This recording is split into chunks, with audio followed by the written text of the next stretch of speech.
अगले ही दिन से अरोड़ा मेंशन में निशांत के बर्थडे सेलिब्रेशन की तैयारी शुरू हो गई।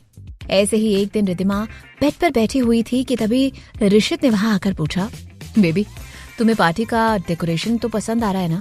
रिद्धिमा अपनी ही सोच में डूबी हुई थी, उसका ध्यान ऋषित की तरफ बिल्कुल नहीं था। ऋषित ने फिर रिद्धिमा के कंधे पर हाथ रखा और उसके पास बैठकर उससे पूछा, क्या हुआ? रिद्धिमा ने फौरन इनकार करते हुए कहा, कुछ नहीं, तुम कुछ कह रहे थे। ऋषित ने रिद्धिमा की कमर पर हाथ रखते हुए उसे अपने थोड़ा करीब खींचा और कहा, तुम बताओ।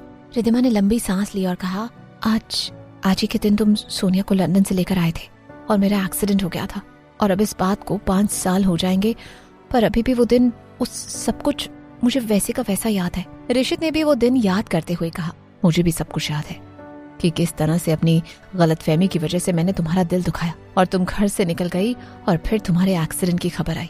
माँ की मौत के बाद तो मैं टूट गया था, लेकिन तुम्हारी मौत की खबर सुनकर मैं एक बार और टूट गया।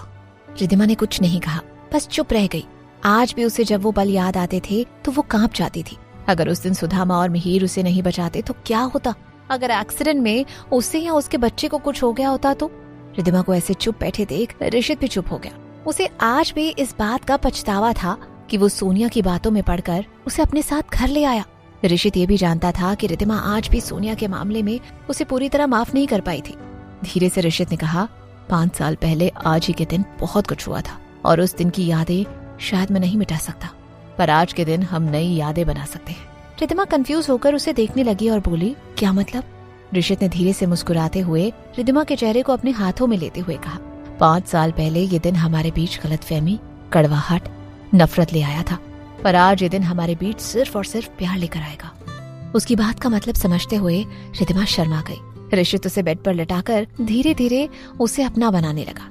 रात भर दोनों एक दूसरे पर अपना प्यार बरसाते रहे, मानो सच में वो दोनों 5 साल पहले वाली पुरानी यादें मिटाकर एक नई प्यार भरी यादें बना रहे हों। आखिर 2 दिनों बाद निशांत का बर्थडे का दिन आ गया। अरोड़ा मेंशन में ही पार्टी रखी गई थी। अरोड़ा मेंशन को इस तरह से डेकोरेट किया गया था जैसे वो कोई महल हो और उसमें कोई बड़ा उत्सव हो रहा हो। पार्टी में बड़े बड़े लोगों को बुलाया गया था।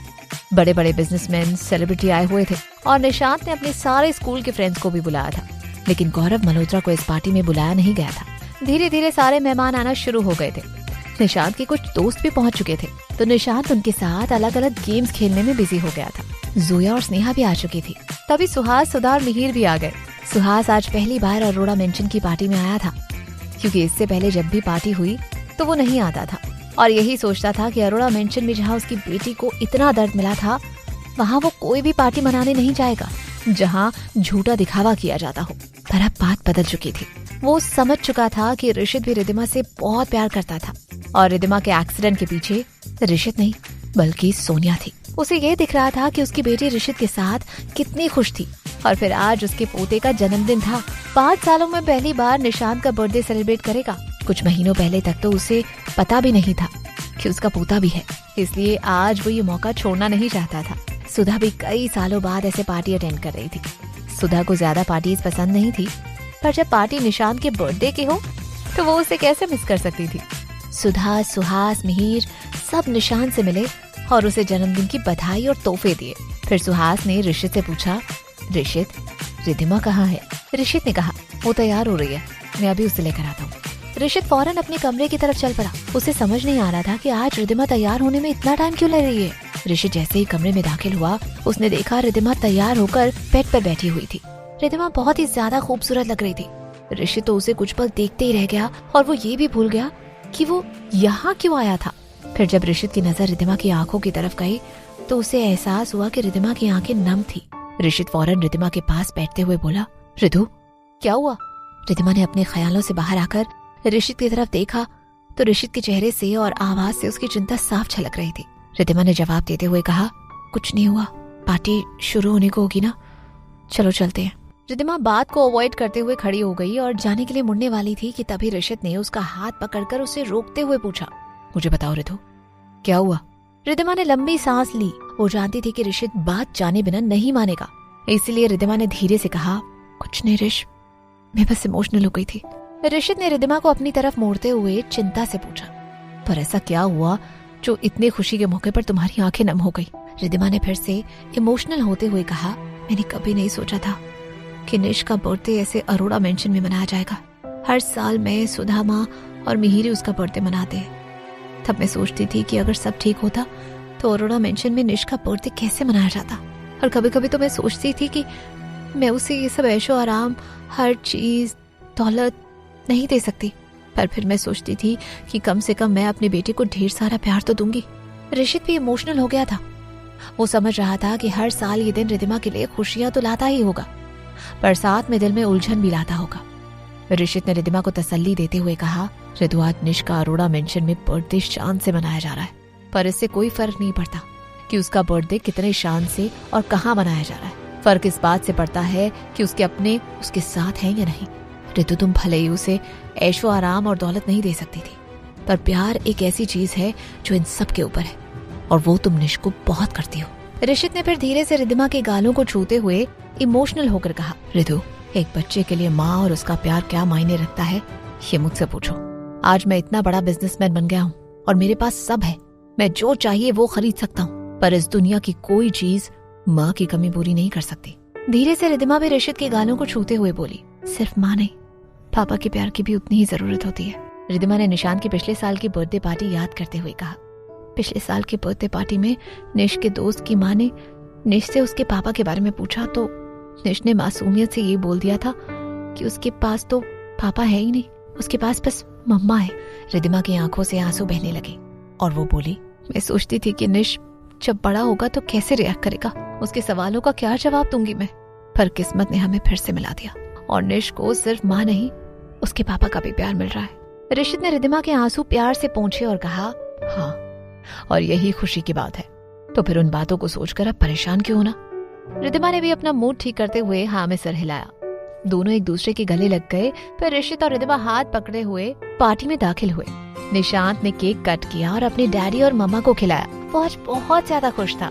आखिर आज उसके बर्थडे में उसके साथ उसकी मम्मा के साथ साथ डैडी भी थे और ऑफ कोर्स उसे इतने सारे गिफ्ट्स भी मिल रहे थे। पार्टी बहुत धूमधाम से चल रही थी, जो देख देवयानी और सूरज एक कोने में खड़े होकर जल रहे थे। सूरज ने जलते हुए कहा, देखा आपने क्या पार्टी रखी है, इस घर में इस तरह का सेलिब्रेशन मेरे या किसी और के बर्थडे पर कभी हुआ है क्या? लेकिन ये सारा तामझाम हो रहा है वो भी 5 साल के इस शरारती बच्चे के लिए। सूरज शराब का घूंट लेते हुए जैसे अपने दिल की जलन को ठंडा करना चाह रहा था। देवयानी ने किसी तरह अपने गुस्से को दबाते हुए कहा, क्यों ना हो, आखिर वो अरोड़ा खानदान का वारिस है। किस्मत ही खराब है हमारी, जो इतनी कोशिशों के बावजूद भी ये बच्चा नहीं मरा। जिस पर सूरज ने इरिटेट होकर शराब की पूरी ग्लास खाली कर दी। दूसरी तरफ मिहिर, स्नेहा, जोया, रिद्धिमा, ऋषित सभी पार्टी एंजॉय कर रहे थे। सब कुछ ठीक होते हुए देख अरुण भी खुश था। कुछ मीडिया के लोग भी शामिल थे, जो ऋषित अरोड़ा की इस छोटी सी फैमिली की फोटोज खींचने में बिजी थे। ऋषित और रिद्धिमा बहुत खुश थे। दोनों को ऐसे लग रहा था जैसे कि जिन खुशियों की तलाश वो सालों से कर रहे थे उन्हें आखिर मिल गई हो। सभी पार्टी एंजॉय कर रहे थे कि तभी रिद्धिमा का ध्यान मिहिर की तरफ गया, जो चुपके चुपके स्नेहा को दूर से ही देखे जा रहा था। शरारत भरी सोच से रिद्धिमा मिहिर के पास गई और चिढ़ाते हुए बोली, बच्चों हमेशा मुझे और ऋषित को चिढ़ाते रहते हो ना, तो आज तुम्हारी बारी है। दूर से देखने से क्या फायदा, जरा पास जाओ, बात करो और उसके साथ डांस करो। मिहिर फौरन अपने ख्यालों से बाहर आया और हड़बड़ाते हुए रिद्धिमा को देखने लगा। रिद्धिमा हंसते हुए बोली, क्या हुआ, इतना भी हड़बड़ाने की जरूरत नहीं है, मैं ही हूँ। जिस पर मिहिर ने मुंह बनाते हुए कहा, क्या कुछ भी बकवास किए जा रही है। रिद्धिमा ने आंखें गोल घुमाते हुए कहा, बकवास? अरे मैं सही बात बोल रही हूँ। अरे तुझे इतनी अच्छी लड़की कहीं नहीं मिलेगी। रिद्धिमा मिहिर का हाथ पकड़ते हुए उसे लगभग धकेलने में लगी थी। मिहिर ने रिद्धिमा से अपना हाथ छुड़ाया और कहा, अरे पागल है क्या तू? ये तेरे और ऋषित जैसा नहीं है, जो कहीं भी रोमांस और रोमांटिक बातें करना शुरू कर देते हो। रिद्धिमा हंसते हुए बोली, पर मैं तो सिर्फ बातें करने को बोल रही हूँ, तू ही रोमांस और रोमांटिक बातों के बारे में सोच रहा है। मिहिर शर्मिंदा होकर इधर उधर देखने लग गया। रिद्धिमा ने मिहिर की टांग खिंचाई करते हुए कहा, क्या सच में तुझे जोया इतनी पसंद है? मिहिर शॉक्ड होकर रिद्धिमा को देखते हुए बोला, क्या जोया?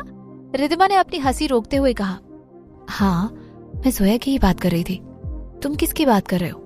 रिद्धिमा ने ऐसे कहा जैसे उसे कुछ पता ही ना हो। मिहिर ने फौरन इनकार करते हुए कहा, क्या जोया? ऐसा कुछ नहीं है, मुझे जोया वैसे पसंद नहीं है। रिद्धिमा ने चालाकी से पूछा, अच्छा मुझे लगा तो इतने प्यार से जोया को देख रहा है, तो फिर तो इतने प्यार से किसे देख रहा था? स्नेहा को? हड़बड़ाहट में मिहिर के मुंह से निकला हाँ।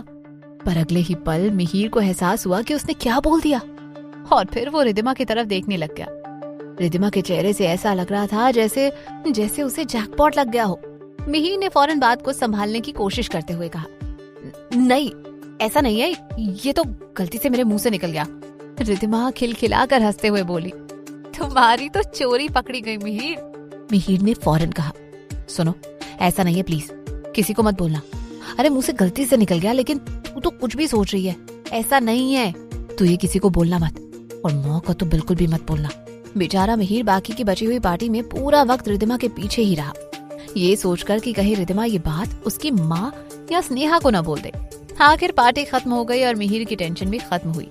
सुधा, सुहास और मिहिर जब घर जाने के लिए निकले तो रिद्धिमा ने मिहिर के गले लगते हुए कहा, हम स्नेहा के बारे में बाद में डिटेल में बात करेंगे। मिहिर ने कुछ नहीं कहा, बस लंबी सांस ली और दिल ही दिल में भगवान का शुक्रिया अदा किया, ये सोचकर कि अच्छा था उसकी माँ थोड़ी दूर खड़ी होकर ऋषित से बात करने में बिजी थी और उन्होंने रिद्धिमा की बात नहीं सुनी। थोड़ी देर बाद सुधा, सुहास और मिहिर चले गए। तब तक बाकी के मेहमान भी जा चुके थे। काफी रात हो गई थी तो मायरा ने निशांत को भी उसके कमरे में सुला दिया। रिद्धिमा और ऋषित अपने कमरे में आ गए।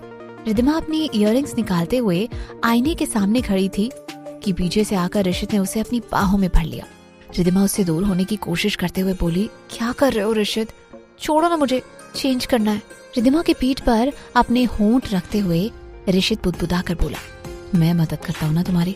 रिद्धिमा शर्माते हुए बोली, मुझे नहीं चाहिए तुम्हारी मदद। शर्माते हुए रिद्धिमा चेंजिंग रूम की तरफ जाने लगी तो ऋषित ने उसका हाथ पकड़कर उसे अपनी ओर खींच लिया और कसकर उसकी कमर पकड़ते हुए उसने कहा, पर मुझे तो तुम्हारी मदद करनी है। वैसे मैं ना कुछ सोच रहा था। रिद्धिमा ने भी अब अपने हाथों को ऋषित की गर्दन से लपेटते हुए कहा, ऐसा क्या सोच रहे थे? ऋषित ने रिद्धिमा की आंखों में देखते हुए कहा, मुझे एक और बेबी चाहिए। क्या रिद्धिमा और ऋषित की जिंदगी में ऐसे ही खुशियां बरकरार रहेंगी या फिर कुछ और भी होने वाला था?